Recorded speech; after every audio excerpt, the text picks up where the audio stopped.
주님께서 저와 여러분을 옳은 길, 바른 길로 인도해 주실 줄 믿습니다. 함께 인사합니다. 주 안에서 축복합니다. 주 안에서 축복합니다. 또 앉아서 온라인으로 예배드리는 가족들 함께 주 안에서 축복합니다. 같이 인사할까요? 주 안에서 사랑합니다. 예, 할렐루야. 네. 여러분, 하나님께서는 우리 인간을 창조하시고 함께 살기를 원하셨습니다. 우리 창세기 1장 26절 말씀 보면 하나님께서 이르시되 우리가 우리 형상을 따라 우리 모양대로 우리가 사람을 만들고 모든 것을 다스리게 하자 하시면서 자기의 형상, 하나님 형상대로 사람을 창조하시되 남자와 여자를 창조하셨다라고 말씀합니다. 그런 다음에 1장 28절에 하나님께서 그들에게 복을 주시고 그들에게 이르시되 생육하고 번성하여 땅에 충만하라. 충만을 복을 주셨어요.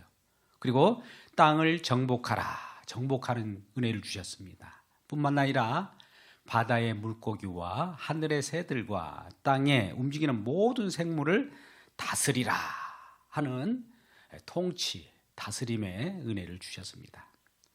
그것뿐입니까? 뿐만 아니라 그들에게 먹을 거리를 주셨어요.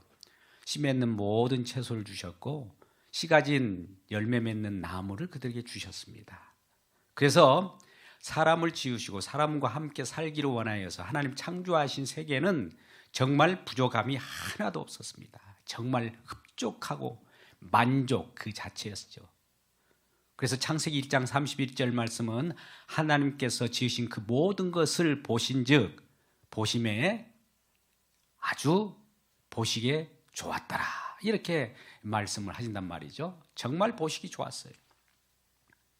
그런 우리 주님께서는 이러한 하나님께서는 또한 함께 동산 에덴의 동산을 창설하시고 그곳에 사람을 두셨습니다. 창조하신 그 두 사람을 그곳에 두시면서 또 그곳에는 선악을 알게 하는 나무가 있었고 또 생명나무가 있었습니다.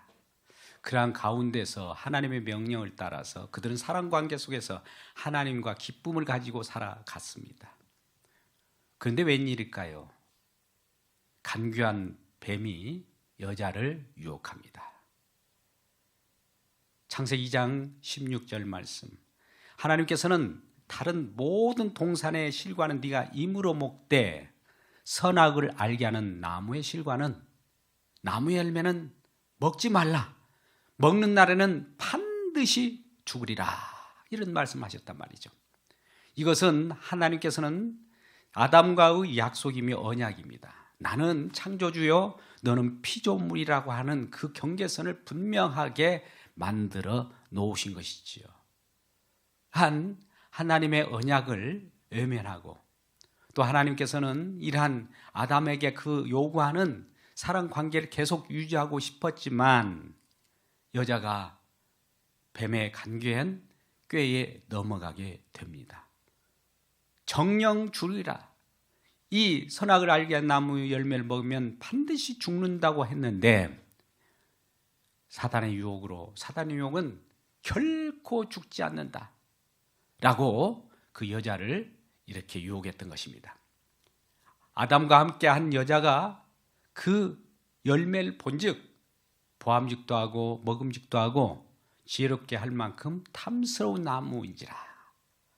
창세기 3장 6절에 그렇게 말씀을 애곡하고 또 하나님께서는 죽는다고 할 때 사단의 말에 귀를 기울여 절대로 죽지 않는다고 하는 그 유혹에 편승해서 그 열매를 따먹고 그와 함께한 남편에게서도 그걸 주게 됩니다. 결국 하나님의 명령을 어기고 또 하나님과의 관계 속에서 단절되는 역사가 일어나게 되죠. 하나님의 불순종으로 말미암아 이제 아담은 완전히 하나님과의 관계가 사라져버리고 사랑 관계가 사라져버리고 하나님의 형상은 전혀 흔적조차 사라지게 되고 전혀 없어져 버립니다. 결과적으로 그는 동산에서 추망당하기까지 이르죠. 창세기 3장 24절 말씀 가운데 그는 이제 동산으로부터 그를 하나님께서 쫓아내시고 동쪽에 그룹들을 세웁니다. 그리고 두루 도는 불칼들을 두어서 생명의 길로 들어올지 못하도록 아담과 하와를 쫓아내버리죠. 완전히 추방작전을 벌이신 것이죠. 이제 하나님과 사람과의 관계는 단절이요 죽음 그 자체입니다. 이제 이리저리 배회하며 살아가는 인생은 정말 허무 자체예요. 땅도 저주를 받아서 가시덤불과 엉겅퀴를 내고, 또 여자는 임신하는 수고를 가져야 되고, 남자는 땀을 흘리고 또 소산을 먹을 수밖에 없는 그런 지경에 이르렀던 것이죠. 수고하고 땀을 흘려야 소산을 조금 얻어서 먹을 수밖에 없는 것입니다. 하나님을 떠난 인생이 이와 같이 비참한 인생이 되어버린 거예요. 이러한 아담한 인생은 죽은 인생이라고 하는 겁니다. 솔로몬 전도서에서는 이와 같이 말씀하지 않습니까? 전도서 1장 8절 말씀 가운데 모든 만물이 피곤하다는 것은 사람이 이루 말할 수 없을 정도로, 형언할 수 없을 정도로 그와 같이 피곤하고 피곤하다. 눈에 족할 수 없고 귀에 아무리 만족을 들어올 수 있는 그런 얘기를 들어도 만족할 수 없고, 또 14절에는 우리가 잡는 것마다 다 허무이고 바람을 잡는 것 같고 헛되며 헛되니 모든 것이 헛되는 그런 인생의 반복이라는 것이죠. 새로운 것은 없다는 거예요. 이전에 있었던 것이고 새로운 우리의 만족을 줄 수 있는 그러한 것들이 전혀 없는 세상 속에 살아갈 수밖에 없는 지경에 있는 인생이 되어버린 것이죠. 그 아담의 범죄로 말미암아 아담의 후손으로 모든 오는 자들마다 그와 같은 고통 속에서 마치 죽어있는 인생을 살아가는 겁니다. 이러한 인생 가운데 하나님께서 특별히 오늘 본문 말씀처럼 택하시고 거룩하게 하시고 또 사랑받은 자처럼 새 사람을 만들게 됩니다. 오늘 골로새서 3장 10절 말씀은 이와 같이 말씀합니다. 새 사람을 입었으니 이는 자기를 창조하신 자의 형상, 하나님의 형상을 따라 지었던 우리가 이미 아담의 범죄로 말미암아 다 소멸을 했지만 다시 자기 형상을 따라 지시게까지 새롭게 하심을 입은 자가 탄생하게 되었다는 거예요. 이 하나님의 형상은 다 사라졌지만 이제는 하나님과 관계 속에서 새롭게 연결될 수 있도록 새 사람을 입을 수 있도록 이 땅에 예수 그리스도께서 오셨다는 겁니다. 이분이 하나님의 형상으로 골로새서 1장 15절에 말씀하시면서 이분을 쫓아 살아가고 이분과 더불어 새롭게 탄생한 자는 하나님의 형상으로 새롭게 하심을 입은 자라고 말씀하고 있는 것입니다. 그런데 이 새롭게 하심을 입은 자가 바로 너희다라고 말하는 거예요. 오늘 12절 말씀, 그러므로 너희는 하나님이 택하사 거룩하고 사랑받은 자처럼, 저와 여러분은 하나님께서 하나님의 형상으로 오신 예수 그리스도를 통하여 새롭게 하심을 받고 새로운 사람으로, 새 사람으로 탄생하게 된 것이죠. 우리는 고린도후서 5장 17절 말씀, 그런즉 누구든지 그리스도 안에 있으면 새로운 피조물이다. 이전 것은 지나갔으니 보라 새 것이 되었도다. 이런 말씀을 하신다는 거죠. 고린도후서 5장 15절은 새로운 피조물이라고 하는 것이 이제 나를 위하여 살아가는 것이 아니라 나를 위하여 자기 몸을 버리신 예수 그리스도를 위하여 살아가는 모든 존재는 새로운 피조물이에요. 새로운 피조물, 새롭게 탄생한 새 사람은 자기를 위하여 살아가는 것이 아니라 자기를 살리신 그분을 위하여 살아가는 새롭게 입히고 새롭게 하심을 입은 자로서 살아가는 겁니다. 그런 자들은 어떻게 탄생했는가 봤더니 그러한 새 사람의 정체성을 보니까 오늘 12절 말씀, 너희는 하나님이 택하시고, 여러분 우리는 요한복음 15장 16절에 우리가 하나님을 택한 것이 아니라 하나님이 우리를 택하사 우리를 세우셨다 이렇게 말씀하셔요. 그리고 히브리서 10장 10절 말씀에는 예수 그리스도 몸을 단번에 들이심으로 말미암아 우리가 거룩함을 입었다라고 말씀합니다. 뿐만 아니라 요한일서 4장 10절 말씀에는 하나님께서 우리가 하나님을 사랑한 것이 아니요 하나님은 우리를 사랑하사 우리의 죄를 속하시려고 화목제물로 그 아들을 우리에게 주셨다라고 말씀합니다. 그러니 하나님께서 우리를 택하시고 거룩하게 구별하시고 또 사랑받은 자로서 우리를 새 사람이 되게 하셨다는 겁니다. 이러한 새 사람이 된 자로서 우리가 앞으로 이제 새 사람이 되었으므로 우리가 입을 옷이 있는데 오늘 5가지를 말하고 있습니다. 입을 옷에 대해서 5가지를 말하고 있는데 12절 하반절입니다. 긍휼과 자비와 겸손과 온유와 오래 참음으로 옷 입고.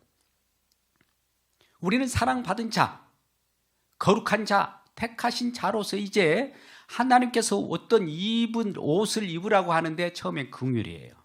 긍휼이 뭡니까? 불쌍히 여김이죠. 겸손이 뭡니까? 자비가 뭡니까? 인자함이죠. 꼬장꼬장 하는 것이 아니라 그 반대적인 것이 자비이죠. 겸손입니다. 나보다도 남을 낮게 여기는 마음이에요. 온유가 뭡니까? 정말 지극히 땅에서도 우리가 기업을 온유한 자는 기업을 받는다고 하는데 그 풍부한 마음을 갖고 있는 자가 온유해요. 그리고 오래 참음이라고 하는 이 5가지의 옷을 입고 라고 표현하고 있습니다. 그러면서 이러한 옷을 입은 자, 새 사람으로서는 이러한 옷을 꼭 입어야 되는데 이게 주님의 성품이라는 겁니다. 우리에서 나올 수 있는 것이 아니에요. 주님의 성품인데 그 성품이 낱낱이 지금 5가지로 긍휼과 자비와 겸손과 온유와 오래 참음으로 옷 입고. 그런 다음에 누가 어떤 불만이 있거든 서로 용납하며 서로 용서하되. 우리는 용납을 해야 됩니다. 용납은 어떤 면으로 보면 우리가 적극적으로 나서서 용납하는 것이 아니라 어떤 잘못된 일이 생길 수도 있어요. 살다 보면 이런저런 일이 됐을 때 그것을 우리는 용납해야 됩니다. 이 땅에 살아갈 때 여러 가지 넘어지기도 하고 실패하기도 하고 또 많은 사람들에게 피해를 주기도 할 때 우리는 용납해야 됩니다. 그럴 수도 있지요 라고 하면서 용납하는 거예요. 피차 용서한다는 것은 하나님께서 우리를 용서하신 것처럼 하나님은 1만 달란트 비유를 통해서 하나님이 우리에게 주시는 그 빚, 우리에게 주시는 그 사랑은 정말 1만 달란트 정도 큰 것이었는데 우리는 100데나리온 정도의 우리에게 빚진 자를 용서할 수 없느냐 이 말이죠. 하나님께서 그 긍휼과 자비를 베풀어 주셔서 엄청난 그러한 사랑을 베풀어 주셨는데 그 용서하심을 우리에게 주셨는데 우리가 그 100데나리온처럼 주변 사람이 잠시 나에게 잘못된 일을 있다 할지라도 그것을 용서할 수 없느냐 이거죠. 그래서 우리가 용납하고 그럴 수도 있다라고 하는 걸 생각을 하고 또 용서하는 마음을 가질 때 이게 하나님께서 우리에게 주시는 성품이고 또 우리를 통하여 우리가 옷 입고 나가야 할 그러한 성품이라는 겁니다. 그런데 이 모든 것들이 이제 어떻게 덧입혀지게 되느냐면 이렇게 14절은 말씀합니다. 이 모든 것 위에 사랑을 더하라. 이 모든 것 위에 사랑을 더하라. 사랑을 플러스하라 이거예요. 이는 온전하게 매는 띠니라. 하나님께서 옷을 우리에게 덮어주시는데 아까 같이 5가지와 또 용납과 용서라고 하는 2가지를 더 보태서 7가지를 주셨을 뿐만 아니라 그 위에 사랑으로서 띠를 띠라는 거예요. 우리가 옷을 입으면 그것이 펄렁펄렁하고 좀 우리가 보기에 좋지 않으면 사랑으로 띠로 완전히 매라는 겁니다. 이 사랑은 얼마나 견고한 띠인지 끊어질 수 없는 거예요. 하나님께서 우리를 사랑하시기에 우리를 그 어떠한 피조물도 우리를 그 하나님의 사랑에서 끊을 수 없다라고 말씀합니다. 요한복음 로마서 8장 39절 말씀 가운데 그 어떤 것이라도 사망이나 생명이나 권세자들이나 천사들이나 장래일이나 현재일이나 높음이나 기쁨이나 능력이나 그 어떠한 것이라도 그리스도 안에서 우리를 사랑하신 그 사랑에서 끊을 수가 없을 정도로 그 사랑이 견고하고 사랑으로 띠뛴 자로서 살아갈 수 있도록 우리 주님께서 말씀하신다는 거죠. 우리 주님께서 관여하신다는 거죠.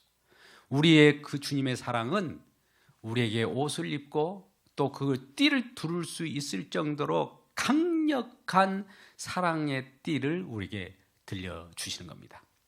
그래서 하나님의 형상으로 우리가 하나님의 형상이 나타나기 위해서는 어떻게 해야 되느냐? 주님의 품성인 이 5가지와 용납과 용서와 사랑의 띠를 두르면서 옷을 입을 때에 주님의 형상이 우리에게 나타나게 되는 것입니다. 이러한 주님의 형상이 저와 여러분 가운데 충만히 나타나기를 주의 이름으로 축복합니다. 두 번째는 이와 같이 우리들에게 말씀합니다. 우리들에게 15절 가운데 이와 같이 말씀하시는데요. 15절에는 그리스도 평강이 너희 마음을 주장하게 하라. 너희는 평강을 위하여 한 몸으로 부르심을 받았나니 너희는 또한 감사하는 자가 되라. 그리스도의 평강이 우리 마음을 주장하게 하라는 겁니다. 여러분, 우리는 사도 바울의 서신서 중에 편지 중에 항상 하나님의 은혜를 받은 자, 하나님이 택정함을 받은 자, 거룩함을 입은 자에게 편지하노니 하면서 하나님 아버지의 은혜와 하나님 아버지와 예수 그리스도의 은혜와 평강이 너에게 있을지어다 이렇게 말씀하십니다. 아버지 하나님과 예수 그리스도로부터 은혜와 평강이 있기를 원한다 이런 말씀하세요. 항상 그러한 것이 편지 속에 첫 서두로 들어가게 되는 겁니다. 이것은 은혜와 평강이라고 하는 것은 서로 맞물려서 가는 거예요. 은혜가 원인이라면 평강은 결과예요. 그래서 우리가 평강을 우리를 주장하게 하려고 하면 은혜가 있어야 됩니다. 은혜는 어디에서 있습니까? 예배 드릴 때, 말씀을 들을 때, 하나님을 찬양할 때 우리에게 은혜가 임할 때 은혜가 원인이 되어서 우리의 평강이 우리를 주장하게 되는 것입니다. 그래서 교회 가운데서는 오늘 본문 말씀과 같이 평강을 위하여 한 몸으로 부르심을 받은 자가 됐다는 겁니다. 이 평강을 위하여라고 하는 것은 은혜 받고 평강한 삶을 살기 위하여 우리가 한 몸 교회로 모이게 되었다는 것이죠. 교회로 모일 때에는 우리가 그 속에서 평강이 있는 것입니다. 우리가 큰 교회 속의 공예를 통해서 하나님의 예배할 때 우리 주님께서는 은혜를 베푸심으로 말미암아 우리에게 평강을 주실 뿐만 아니라 속으로부터 우리가 말씀으로 교제할 때 말씀 속에서 우리에게 우러나오는 그 은혜가 우리를 살릴 때 그 속에서 우리에게 평강이 주어지게 되고 기도 속에서 우리에게 평강이 우리를 둘러싸게 되는 것입니다. 우리는 빌립보서 4장 6절 7절 말씀 가운데 아무것도 염려하지 말고 모든 일에 기도와 간구로 너희 구할 것을 감사함으로 하래라. 그리하면 하나님의 지각이 뛰어난 하나님의 평강이 우리의 마음과 생각을 지키시리라 이렇게 말씀하신단 말이죠. 그러니 우리는 염려하며 살아갑니다. 두려움 속에 살아갑니다. 이번 코로나19 사태 속에서도 우리는 날마다 주변을 살피면서 두려움 속에 살아갑니다. 이러한 염려를 우리가 끊을 수가 없어요. 그런데 이것도 이미 하나님께서 다 박멸해 주시고 다 해결해 주실 것을 알고 감사함부터 하나님 앞에 드리면서 지각이 뛰어난 우리 주님께 많은 것을 맡겨버릴 때 우리 주님께서는 은혜를 주셔서 우리에게 평강으로 우리 마음과 생각을 지키시겠다고 말씀합니다. 이러한 평강이 저와 여러분에게 가득하기를 주의 이름으로 축복합니다. 16절에는 또한 우리들의 하나님의 형상이 우리 마음 가운데 우리 생활 가운데 나타나기 위해서는 16절에 이와 같이 말씀합니다. 그리스도의 말씀이 너희 속에 풍성하게 거하게 하라. 그리스도의 말씀, 하나님의 말씀, 그냥 구체적으로 그리스도 말씀이라고 하지 않습니까? 그리스도 말씀은 뭡니까? 우리가 로마서 10장 17절 말씀 가운데도 믿음은 들음에서 나며 들음은 그리스도의 말씀으로 말미암았느니라. 우리가 신앙생활을 할 때는 믿음으로 살아가잖아요. 오직 의인은 믿음으로 말미암아 산다고 할 때 승리하고 살아가는 것은 믿음뿐인데, 승리하려고 하면 그리스도의 말씀이 우리 마음 가운데 거하여야 한다는 것이죠.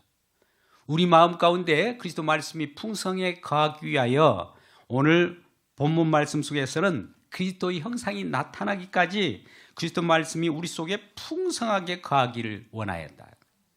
하나님 말씀을 우리가 갖고 있을 때 피차 가르치고 권면하고 서로 말씀을 같이 나눌 때에 하나님께서 말씀을 통해서 우리에게 들려주는 것이 있어요. 말씀. 우리는 성경을 보면 우리를 사랑하시는 그 말씀이 성경에 쓰여 있다고 그래요. 성경에 쓰여 있는 말씀이 하나님은 우리를 사랑 관계 속에서 우리를 사랑하신 그 말씀이 쓰여 있다는 것이죠. 그러니 이러한 사랑 노래, 사랑 이야기가 하나님과의 인간과의 사랑 관계가 성경 말씀에 쓰여 있는 그 십자가를 통해서 우리에게 나타나는데, 서로 피차 이 말씀을 권면하고 서로에게 이러한 말씀을 같이 나눌 때 하나님께서는 우리에게 큰 기쁨을 주신다는 겁니다. 그래서 하나님 말씀이 지향하는 바가 무엇이며 우리를 살리시고 또 우리를 하나님과의 관계 속에서 기쁨으로 승리하게 하시는 그 말씀이 있기에 우리는 주님의 말씀을 듣게 되는 것입니다. 뿐만 아니라 오늘 특별히 17절 말씀, 또 무엇을 하든지 말이나 일어나 다 주 예수 이름으로 하고 그를 힘입어 하나님께 감사하라. 자, 우리 하나님의 형상이 우리의 삶과 우리의 생활 속에 나타나게 하려고 하면 감사하라고 합니다. 오늘 본문의 말씀 속에 15절, 16절, 17절 공의 하반절에 이와 같이 말씀합니다. 너희는 또한 또 감사하는 자가 되라. 16절의 끝부분에 또 찬송과 신령한 노래를 부르며 감사하는 마음으로 하나님을 찬양하라. 또 17절 말씀 가운데 그를 힘입어 하나님 아버지께 감사하라. 감사, 또 감사. 예, 아까 우리가 이미 하나님께서 이룰 것을 알고 미리 감사를 하면 하나님께 이루신 그 내용이 우리 삶 속에서 하나님의 형상이 우리에게 흘러 넘쳐납니다. 하나님의 형상은 내 자신이 아니에요. 예수 그리스도예요. 예수 그리스도가 우리 마음 가운데 함께 계셔서 그분의 형상대로 그분의 품성이 흘러 넘치게 되는 것입니다. 그럴 때 우리는 그 속에서 예수님 그리스도 이름으로 모든 일이 이루어짐을 알고 그 예수 그리스도 이름을 드리고 하나님 아버지께 감사하게 되는 것이죠. 여러분, 오늘 본문 말씀 가운데 우리는 하나님께서 여러 가지 이 내용을 말씀하고 있습니다. 우리 하나님의 형상이 이미 아담의 범죄로 말미암아 선악과를 따먹고 다 그 형상이 다 없어졌어요. 그런데 예수 그리스도께서 이 땅에 오셔서 요한복음 1장 14절 말씀 가운데 말씀이 육신되어 우리 가운데 거하심에 하나님 아버지의 독생자 영광이요 은혜와 진리가 충만한 그 진리 자체가 우리 가운데 거하셔서 이제 예수 그리스도께서 저와 여러분과 함께 살기 위하여 직접 내려오신 거예요. 그분이 우리와 살기 위해서 오실 때 그분과 함께 은혜의 사건이 발생합니다. 이전에 우리가 예수님 오시기 전에 선악을 판단하는 그러한 관계 속에서 하나님을 섬겼습니다.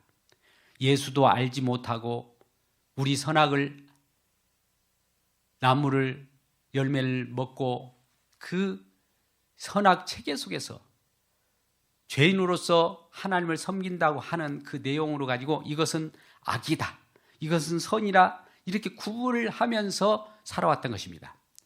우리는 죄악 가운데 있는 자들이 아무리 선이라고 그것을 추구하고 쫓아도 그것은 하나님 보시기에 악이었고, 물론 악이라 생각한 것은 물론 악이었습니다. 그런데 예수님께서 오셔서 우리에게 예수님이 오시기 전에 우리가 판단하면서 생각했던 선악이라고 판단하는 그 내용이 잘못됐다고 하면서 세상 속에는 의가 없다는 거예요. 로마서 3장 10절 말씀 가운데 기록된 바 의인은 없나니 하나도 없으며 깨닫는 자도 없고 또 하나님을 찾는 자도 없으며 다 치우쳐 자기 무익한 곳으로 빠지게 되고 선을 행하는 자가 없다라고 말씀합니다. 이렇게 하나님께서 말씀하실 때에 우리는 세상 속에서 의를 찾아볼 수 없어요. 아무리 선악과를 따먹은 인간이 의를 향하여 나간다를 그 의가 아니에요. 진정한 의 되신 그분이 이 땅에 오셨을 때 그분만이 의임을 알아차는 자는 하나님께서 이 땅에 오신 이유, 예수 그리스도께서 이 땅에 오신 이유가 죄 속에 속한 자를 심판하시고 의 속에 속한 자들을 생명으로 인도하시기 위하여 오신 거예요. 그러니 세상 속에 죄악 가운데 속한 자들은 다 심판을 받아야 마땅하지만 의에 속하는 자, 예수님 안에 속하는 자, 하나님 형상을 다시 회복한 자에게는 하나님께서 생명길로 인도하시고 생명을 주어서 그를 살아나게 한다는 겁니다. 그러니 예수님께서 오시기 전에도 많은 사람들이 이것은 악이야, 이것을 선이야 라고 이구동성으로 이해했다 할지라도 그것은 하나님 예수 그리스도께서 보시기에는 다 악이었고 예수님만이 의로서 나타나서 이제 의 되신 의리 주님을 바라보고 그 속에 속한 자만 의인과 칭함을 받고 생명길로 인도한다는 것이죠. 이것이 하나님의 형상을 따라 그를 옷 입고 새 사람이 된 자들의 고백이에요. 오늘 본문 말씀 가운데 하나님의 형상이 이미 사라져버렸고 하나님과 그 단절 관계 속에서 우리가 죽었던 우리들이 다시 살아나는 방법은 예수 그리스도 그 의인 되신 그분이 우리와 함께 계셔서 그 품 안으로 우리를 품어주실 때에 진정 우리는 하나님의 형상이 우리에게 회복되고 또 회복된 우리로부터 하나님의 형상이 나타난 줄 믿습니다. 이러한 하나님의 형상이 오늘 예배 가운데 나온 또 예배 가운데 거하는 저와 여러분에게 충만히 임하기를 주님의 이름으로 축복합니다. 그래서 우리 주님이 주시는 그 사랑을 안고 하나님의 형상이 나타난 사람으로 앞으로도 우리 주님을 모시고 새롭게 살아가는 저와 여러분 되시기를 주님의 이름으로 축복합니다.